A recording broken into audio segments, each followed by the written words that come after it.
Көзінді аш, оян қазақ, көтер баста. Өткізбей қараңғыда бекер жасты. Жер кетті, дін нашар боп, хал харам боп. Қазағым, енді жату жарамаста. Қарға тамырлы қазақ үшін, айбарлы алты алаш үшін, жанын қиған асыл арыстарымыздың бірі Міржақып Дулатұлы.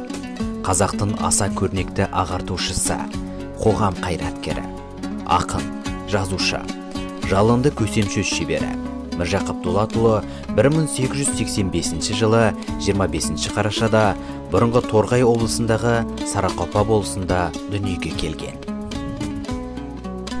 Міржақып Дулатұлы қазақ әдебиетінде роман жанрын дүниеге келтірді.